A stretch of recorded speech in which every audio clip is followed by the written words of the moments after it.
साथियों, हम लोग यहाँ आंदोलन कर रहे हैं और आंदोलन के साथ साथ इस आंदोलन का अपडेट भी सोशल मीडिया के माध्यम से हम लोगों तक पहुँचा रहे हैं। और हमने ये फैसला किया कि महाबोधि महाविहार का इतिहास भारत के मूल निवासी लोगों को पता चले। इसके लिए हर दिन हम एक एक मुद्दा चर्चा को लेकर आते हैं ताकि हमारे लोगों को इसके बारे में जानकारी हो। आज हम चर्चा कर रहे हैं कि फ्रांसिस बुकानन, जिसको भारत के हिस्ट्री में प्राइमरी सोर्स के तौर पर मान्यता दी गई है, फ्रांसिस बुकानन जब मगध के दौरे पर आए थे तब उन्होंने बोध गया का भी दौरा किया था। बोध गया में उन्होंने क्या देखा, तो फ्रांसिस बुकानन के ट्रैवल में सफ़रनामे में स्पष्ट तौर पर बोध गया ये बौद्धों का पवित्र स्थान है, इस बात का पूर्ण रूप से जिक्र किया है। बोध गया फाल्गु नदी के पश्चिम में है।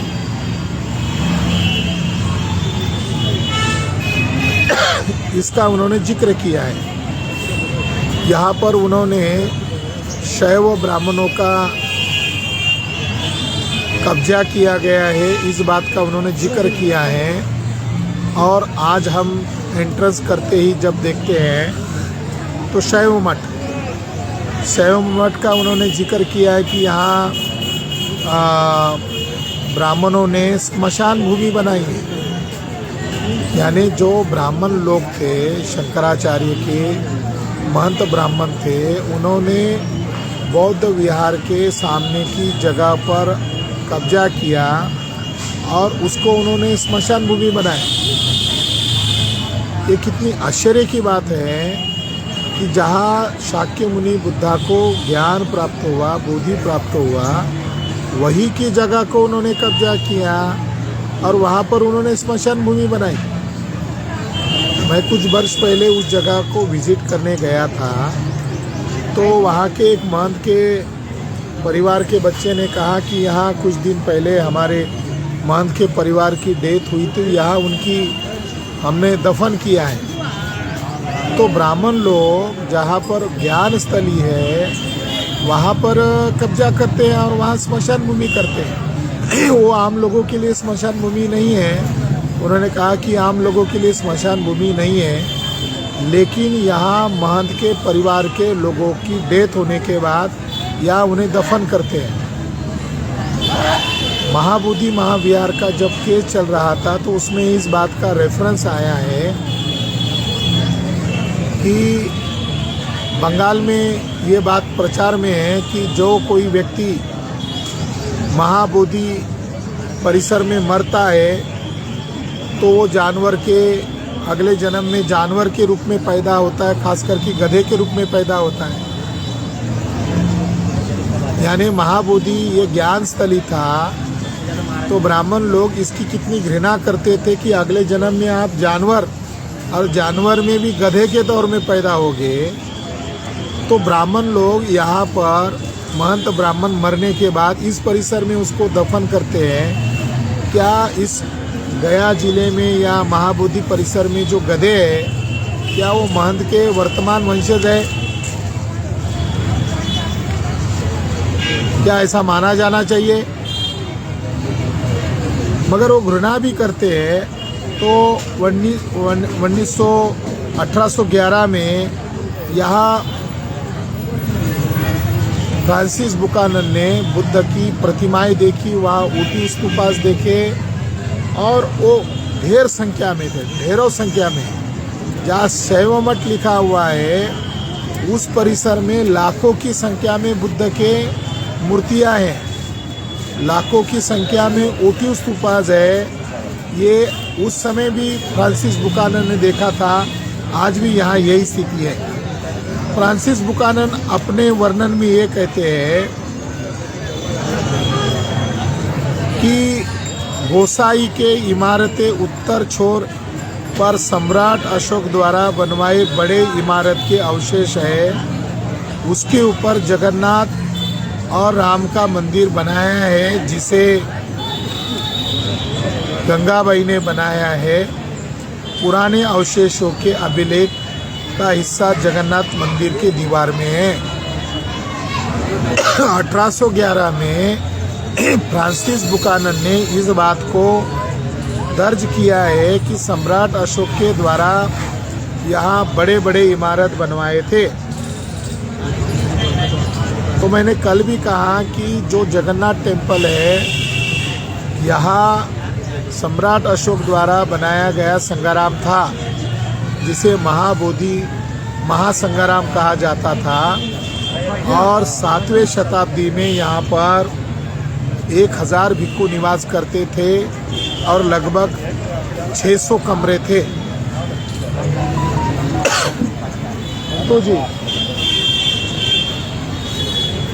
तो आप देख सकते हैं कि यहाँ पर फ्रांसिस बुकानन ने 1811 में इस बात को दावे से लिखा कि यह सम्राट अशोक के द्वारा बनाया गया मॉन्यूमेंट्स है, और उसके अवशेष उन्होंने देखे और ब्राह्मणों ने उसको जगन्नाथ टेम्पल के नाम पर ऑक्युपाई किया है, और उसके अंदर ढेरों अभिलेख है। अब वहाँ उन अभिलेखों को उस मंदिर के अंदर दबा दिया है और उसके ऊपर उन्होंने जगन्नाथ टेम्पल बना लिया है। फ्रांसिस बुकानन आगे कहते हैं कि बुद्ध गया के पास फाल्गु नदी है। पूर्व की दिशा में उसकी बड़ी शाखा है, जिसे निरंजन या पाली भाषा में निरचीय कहते हैं। वहाँ से आधे मैल की दूरी पर मातंग व्यापी नामक तालाब है और वहाँ से रहीम नाला बहता है। उसके उत्तरी छोर पर 2 छोटे मंदिर है, जिनके अंदर बुद्ध गया की मूर्तियाँ है। इसे ब्राह्मण लोग मार्तंड ऋषि का मंदिर कहते हैं। वहाँ से आगे धर्मा कुंड नामक नाला शुरू होता है और वहाँ पर ईंटों का बड़ा टीला है। पंडुपुत्र धर्मराजा ने वहाँ पर इमारत बनवाई थी, ऐसा ब्राह्मण बताते हैं। अरे ब्राह्मणों ने उस जगह पर कब्जा करने के लिए पंडु राजा का पुत्र धर्मराज का संदर्भ देकर उसको ऑक्युपाई किया। मगर फ्रांसिस बुकानन यहाँ जब घूम रहे थे तो अपनी सुरक्षा के लिए उन्होंने एक राजपूत व्यक्ति को साथ में लिया था। राजपूत लोग भी इस बात को समझ ले कि 1811 में बौद्ध गया या गया परिसर के जो राजपूत थे, ये बौद्ध धर्मावलंबी थे, ये बौद्ध धर्म का पालन करते थे। इसका रिकॉर्ड फ्रांसिस बुकानन का सफरनामे में लिखा गया है। वो कहते हैं कि मैं एक राजपूत के साथ बौद्ध गया देखने गया, जो बौद्ध बन चुका था। अव्वा के राजा ने अपने 2 अधिकारियों के साथ बौद्ध गया की जानकारी लेने के लिए उसे भेजा था, यानी ब्रह्मदेश, जो आज म्यांमार है। राजपूत ने बताया कि बुद्ध धर्म लगभग ख़त्म हो चुका था, वो बुद्ध धर्म लगभग ख़त्म हो चुका है और उसकी किताबें भी अब नहीं मिलती। वो राजपूत ने फ्रांसिस बुकानन को ये बताया कि अब यहाँ किताबें नहीं मिलती है। राजपूत ने बताया कि बुद्ध ग्रंथ बताते हैं कि मगध का धर्म राजा अशोक ने बुद्ध गया का मंदिर बनाया था, जो 5000 साल पहले हो गया था। अब फ्रांसिस बुकानन को 2500 की बजाय 5000 उस समय अतिशयोक्ति के तौर पर मालूम हो गया होगा, या फ्रांसिस बुकानन को जो जानकारी मिली वो थोड़ी बढ़ा चढ़ा कर मिली है। तो अशोक राजा का जिक्र फ्रांसिस बुकानन को है। अशोक राजा ने बताया था कुछ राजपूत राजपूत परिवार आज भी बुद्ध को महामुनि के रूप में पूजा करते हैं। फ्रांसिस बुकानन ने इस बात को स्पष्ट तौर पर लिखा है कि राजपूत लोग बुद्धिस्ट लोग हैं और वो लोग बुद्ध की महामुनि के तौर पर पूजा करते हैं। गोसावी के निवास के उत्तर में राजस्थान नामक एक बड़ी इमारत है जो अशोक का राजमहल था।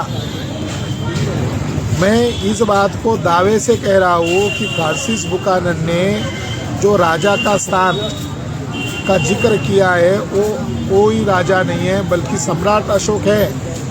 विद्यमान में महंत का जो कोठी है वो सम्राट अशोक का राजमहल था। आज जो फ्रांसिस बुकानन के रिकॉर्ड के आधार पर ईएसआई के लोग उस पर दावा ठोक सकते हैं या उसकी खुदाई कर सकते हैं, ये आश्चर्य की बात है कि सम्राट अशोक की जगह पर महंत ब्राह्मण का कब्जा है और वहाँ सैकड़ों की तादाद में मूर्तियाँ हैं। वहाँ सम्राट अशोक के अभिलेख के टूटे हुए अवशेष भी है और उसके रसोई में वो सब्जी काटने का काम करता है, ऐसा कनिंघम के रिपोर्ट में दर्ज है। सम्राट अशोक के जगह पर राजमहल पर महंत ब्राह्मण का कब्जा होना एक बहुत बड़ा षड्यंत्र है और भारत आज़ाद होने के बावजूद आर्कियोलॉजिकल सर्वे ऑफ इंडिया उस पर नियंत्रण नहीं कर पा रहा है। महंत की ताकत बड़ी है या भारत का कानून बड़ा है? आर्कियोलॉजिकल सर्वे ऑफ इंडिया 1860 को बना हुआ है और उसके पास एक अथॉरिटी है, एक स्वायत्त संस्था है। इसके बावजूद महंत के कोठी पर कब्जा क्यों नहीं किया जा रहा है? फ्रांसिस बुकानन ने कहा ये अशोक राजा का महल है जिस पर आज महंत की कोठी है। 1300 फीट है उसकी लंबाई, उसने गिनी है। पूरब पश्चिम दिशा में 1300 फीट है और उत्तर दक्षिण में 1000 फीट है। कितना बड़ा है! यह बड़ा किले जैसा था और उसके अंदर छोटे छोटे कमरे थे और उस राजमहल के दक्षिण में बुद्ध गया विहार के बीच में रोड गुजरता था और उस रोड को आवा के राजा के राजदूत ने महाभूत रोड कहा था और उस रोड पर अनेक महल थे जो अभी मिट्टी के टीले बन चुके हैं और उसके उत्तर पूर्व कोने में एक बड़ा छत था जिसके ऊपर अभी भी 2 मंदिर बनाए हैं। यानी ये पूर्ण रूप से सम्राट अशोक के प्राचीन राजमहल का ही वर्णन दिखाई देता है। यहाँ के महंत ने उसके ऊपर बागेश्वरी देवी का मंदिर बनाया है। मंदिर के पश्चिम में तारा देवी का मंदिर है। आज वहाँ आप देखते हो वहाँ तारा देवी का एक मंदिर है। दोनों मंदिरों की मूर्तियाँ वहाँ के अवशेषों से मिली है। यहाँ के अवशेषों के पत्थर और ईंटें अपने घरों के लिए लोग लेकर जाते हैं। उसके दक्षिण में एक हौद है, उसके पश्चिम में 2 इमारतें हैं। एक मंदिर के ऊपर पीपल का वृक्ष है। इसके मंदिर के अंदर पहले महंत की समाधि है। यानी ब्राह्मण लोग बौद्धों के धर्मस्थलों पर केवल कब्जा नहीं करते हैं बल्कि वहाँ जो एक पीपल वृक्ष था उसके नीचे एक महंत को मृत्यु होने के बाद उसको दफन किया है। महाविहार के सामने एक पत्थर है जिसके ऊपर बुद्ध पद है। महाविहार के सामने एक पत्थर है जिसके ऊपर बुद्ध पद है। इस बात का जिक्र किया गया है। लगभग 1 मील दूरी पर छोटे छोटे मंदिर है। महाविहार के छत के उत्तरी और पश्चिमी भाग टूटा हुआ है जिसे अभी एक मराठा सामंत ने दुरुस्त किया है। पूर्व दिशा में महाविहार को लगकर एक पीपल वृक्ष बड़ा हुआ है जिसे बौद्ध लोग बुद्ध रूप कहते हैं और धर्माशोक ने उसे लगाया था।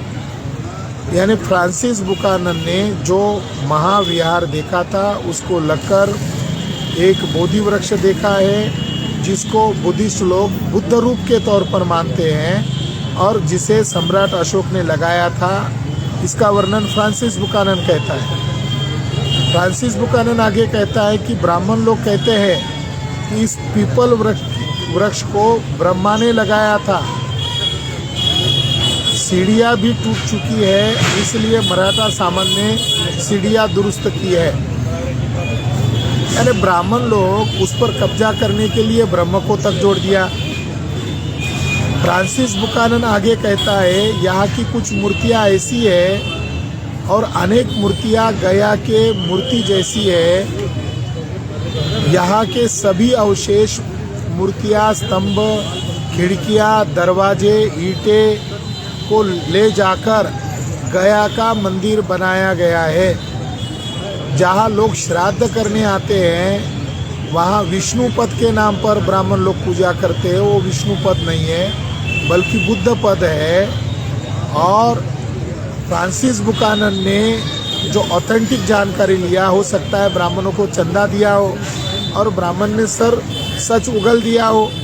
तो फ्रांसिस बुकानन कहता है कि गया का जो मंदिर है जहाँ विष्णुपद के नाम पर ब्राह्मण ठगने का काम करते हैं, इसी महाविहार की ईंटें, दरवाजे, खिड़कियाँ, स्तंभ, मूर्तियाँ को उठाकर गया में ब्राह्मणों ने मंदिर बनाया है, जिसको आज लोग विष्णुपद के नाम पर ब्राह्मण लोग श्राद्ध के नाम पर पिछड़े वर्ग के जातियों को ठगते हैं और उनसे धन ऐंठते हैं। राजपूत व्यक्ति ने फ्रांसिस बुकानन को बताया गया में जो भी मूर्तियां हैं वह सभी यहाँ से यानी बोध गया से उठाई है और ब्राह्मणों ने अपने फायदे के लिए उन मूर्तियों को अलग अलग नाम दिए हैं। वह सभी बुद्ध मूर्तियां हैं। राजपूत व्यक्ति ने बताया कि गया बौद्धों का स्थल नहीं था।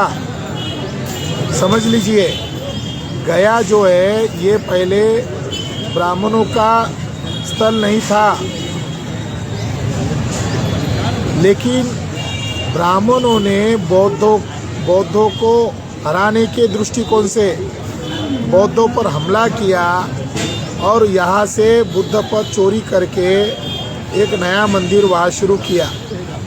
तो इस जानकारी के आधार पर ये जानकारी हमें मिलती है कि ब्राह्मण लोगों ने बौद्ध गया के ही स्थलों को, बौद्ध गया के ही अवशेषों को चोरी करके विष्णुपद शुरू किया है, जो अब श्राद्ध के नाम पर प्रचार किया जाता है। ब्राह्मणों ने ये तक जानकारी प्रचार में लाई कुरान के माध्यम से कि यहाँ एक असुर रहता था। यानी ब्राह्मणों का धंधा कैसे चलता है, जहाँ आज ब्राह्मण लोग श्राद्ध करते हैं जिसे विष्णुपद कहा जाता है, ये गया स्टेशन से लगा हुआ है और बौद्ध गया दूर है जहाँ बुद्ध को ज्ञान मिला। तो ब्राह्मणों ने पुराण में एक कहानी जोड़ी और कहानी में ये बताया कि यहाँ एक असुर रहता था जिसका नाम गयासुर है और उसका सर बहुत बड़ा था। तो सिर का मतलब बुद्धि से संबंधित है। तो उसका सिर जब हिल रहा था तो पूरी धरती कंपन हो रही थी। देवता लोग गयासुर के सिर को शांत करने के लिए नीचे आए। एक देवता उसके सिर पर बैठा, दूसरा बैठा, तो 32-33 करोड़ देवता उसके सिर पर बैठे और उस गयासुर को जमीन में गाड़ दिया। तो ब्राह्मण लोग ब्राह्मण धर्म का प्रचार करने के लिए सूर और असुर की कहानियाँ बताते हैं, जिसमें बाद में असुर हारते हैं और ब्राह्मणों का धंधा मंदिर के नाम पर शुरू होता है। तो गया की स्टोरी गयासुर के कहानी से शुरू होती है। इसका भी जिक्र फ्रांसिस बुकानन ने अपने ट्रैवल में किया। राजपूत व्यक्ति ने फ्रांसिस बुकानन को बताया कि मुगल के समय में ब्राह्मण और मुगलों का समझौता हुआ और मुगल की मदद से महंत ब्राह्मणों ने यहाँ पर कब्जा किया है। ये जानकारी हमें मिलती है। तो फ्रांसिस बुकानन के जानकारी के आधार पर ये जानकारी हमें साफ दिखाई देती है कि ये बौद्ध स्थल था ब्राह्मणों ने हिंसा के ज़रिए से यहाँ की चीज़ें पर कब्जा किया। फ्रांसिस बुकानन ने आगे ये भी बताया कि गया जिले में सूरज कुंड है या सुरजा है, सुरजा यहाँ की लोकल भाषा में सूरज को कहा जाता है। सूरज के मंदिर भी है और सूरज मंदिर जो है गया जिले में, औरंगाबाद जिले में, मगध प्रांत में सूर्य मंदिर या सूरज के नाम पर पूजा की जाती है। तो उसमें उन्होंने ये बताया कि आसपास यहाँ सूर्य मंदिर है जिसे काल भैरव के नाम से लोग पूजते हैं। वहाँ पर पद्मासन में मूर्तियाँ है, वो बुद्ध की मूर्तियाँ है, वो बैठी अवस्था में है और ब्राह्मण लोग उन मूर्तियों को कब्जा करके उसको सूर्य मंदिर के नाम पर, काल भैरव के नाम पर लोगों को ठगते हैं। तो फ्रांसिस बुकानन के आधार पर अगर आप देखेंगे तो मगध में सूर्य की पूजा, बुद्ध को ही सूरज कहा गया है। बुद्ध को ही गौतम जो नाम है, तम का मतलब अंधार होता है, गो का मतलब सूरज होता है। प्रज्ञा रूपी सूरज ने, प्रज्ञा रूपी बुद्ध ने, प्रज्ञा रूपी सूरज ने अर्थात बुद्ध ने मारा को हराया, यानी तम को हराया, अंधेरे को मिटाया। इसलिए बुद्ध का नाम में सूरज है। गौतम का मतलब सूरज है, प्रज्ञा रूपी सूरज। गौतम का अर्थ ही होता है प्रज्ञा रूपी सूरज। बुद्ध को अमिताभ भी कहा जाता है, जिसकी आभा असीम है, यानी बुद्ध अमिताभ है। आप लोग अमिताभ बच्चन को जानते हैं मगर अमिताभ बुद्ध को नहीं जानते होंगे। तो अमिताभ का जो नाम है ये बुद्ध की याद में रखा हुआ है। अमिताभ कायस्थ कम्युनिटी के हैं और कायस्थ लोग भी एक समय के बुद्धिस्ट लोग हैं। तो फ्रांसिस बुकानन के आधार पर गया जिले के आसपास या मगध में सूरज के जो मंदिर है वो सारे मंदिर बुद्ध की मूर्तियों से बनाए गए हैं। बुद्ध को ही सूरज कहा जाता है। और बिहार में जो छठ पर्व मनाया जाता है वो छठ पर्व इसी बुद्ध की प्रज्ञा रूपी, सूरज रूपी बुद्ध की याद में मनाया जाता है। बिहार में बड़े इतिहासकार हैं डॉक्टर राजेंद्र प्रसाद सिंह। इन्होंने पुरातात्विक आधार पर और यहाँ की लोकल जो किंवदंतियाँ है, यहाँ की जो कहावतें हैं, यहाँ के जो रिचुअल है, इसके आधार पर प्रमाणित किया है कि छठ पर्व कोई और नहीं है बल्कि बुद्ध पर्व है। और बुद्ध की याद में पूरे भारत भर में, बिहार में ही इसको मनाया जाता है। फ्रांसिस बुकानन के वर्णन के आधार पर यह प्रमाणित होता है कि बोध गया ये बौद्ध स्थल है और विदेशी ब्राह्मणों ने इस पर कब्जा किया हुआ है। इस कब्जे को हटाने के लिए आज 9वां दिन है और 9वें दिन यहाँ पर लोग भूख हड़ताल पर, अमर अनशन पर बैठे हुए हैं। और पंडे ब्राह्मण लोग इस आंदोलन को कुचलने के लिए प्रशासन की मदद ले रहे हैं, फिर भी लोग इस आंदोलन को चला रहे हैं। आप लोग अलग अलग राज्यों में, अलग अलग देशों में हैं, अलग अलग सूबों में हैं, अलग अलग भाषा बोलने वाले हैं, मगर भारत की पहचान बुद्ध और अशोक के नाम पर है। अशोक और बुद्ध की विरासत को बचाने के लिए हम लोग यहाँ पर बैठे हैं। आप लोग इस आंदोलन को सपोर्ट कीजिए और ये जो चर्चा हम चला रहे हैं इस ज्ञान का आप ज़्यादा से ज़्यादा प्रचार कीजिए, शेयर कीजिए, लाइक कीजिए और इस जानकारी को फैलाइए। हमारे देश में फिर से बुद्ध देश का उदय होने वाला है। SC ST OBC का मूल धर्म बौद्ध धर्म है, उनको जगाने की ज़रूरत है। जैसे वो जग जाएंगे भारत में बौद्ध राष्ट्र का उदय होगा। धन्यवाद। नमो बुद्धाय।